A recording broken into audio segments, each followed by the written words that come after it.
In this video, we will be using PMT and IPMT function to work out a loan for a car or a car finance. So this is the spreadsheet in which we will be working, and you will have the same spreadsheet if you just download it from the link given in the description of this video. And now we will start with this. So basically, this is the area on which I would like to focus right now. Okay, so the first thing to do is I need to format some of these cells, and you will have to do the same.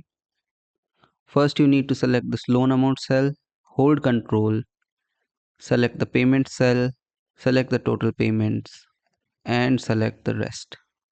Now you can just let go the control. Now all we need to do is we need to format this as currency. So I'll just right click here, go to format cells. Here I'll select currency. Here you can see the dollar sign and you can click OK. And then come to the rates, which will be in percentage. So we'll just select the cell and click here. Okay, so the loan amount will be $20,000.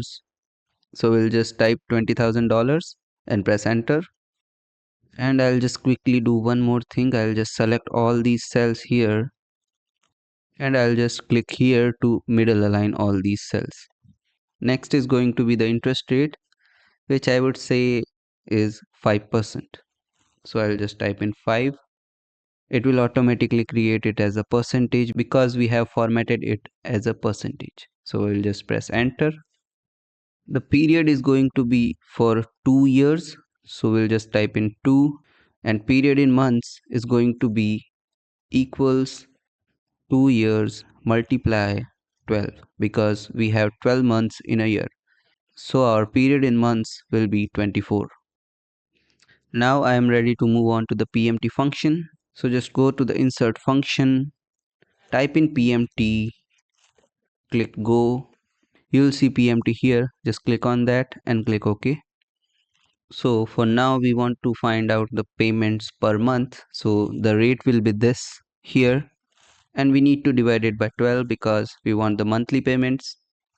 The number of periods will be this 24 because we want to find out the monthly payments. The present value of the loan will be negative $20,000. The future value will be 0 and the type will be 0 as well. So now we can just put it here and we can just click OK. So that is the payment per month including the interest payment.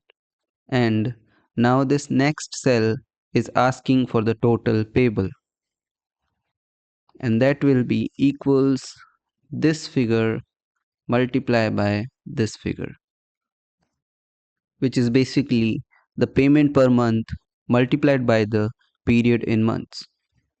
Now we are going to find out the total interest that I am actually paying. So that will simply be the total payables minus my loan amount, and I'll just press enter. Then the total interest per month is quite simply the total interest divided by the total period in months. So we'll just hit enter, and now I can see that the average interest payment is $44 per month. And now it is asking for the annual interest, which will be equals this figure multiplied by 12. So our annual interest is $529.13. Okay, so there are some other expenses here, the likes of depreciation and other expenses. We will just fill these amounts in a moment. I'm just going to put in $4,000 for depreciation over 2 years because everyone knows that cars do get depreciated unless it is a vintage car. So I'll just press enter. Now the next cell is asking for depreciation per month, which will be equals depreciation for 2 months divided by this period in months. So we'll just press enter. The other expenses can be the likes of insurance, running cost, tires, maintenance, and things like that. So I'll just put in $3,000 for the other expenses, and I'll press enter. And the other expenses per month is going to be equals other expenses divided by 24 months, which will be $125 per month. I have put in $3,000. You can just put in your own figures and experiment with this. Now it is asking for the total all costs, and that will be the depreciation here, other expenses, and the interest payments. So now our total all cost will be equals this depreciation, other expenses, and the interest payments. So this is sort of the true cost of running this car. So I'll just press enter. Now you may think, why didn't I included this loan amount in the total cost? So basically this is the cost for purchasing the car and not running the car. And this is a one-time cost. That's why we haven't included this figure in this total all cost. So now it is asking for the total all cost per month. So we'll just select this cost from here and divide it by 24 months here. Now it is asking for the total to pay, which can be a little confusing.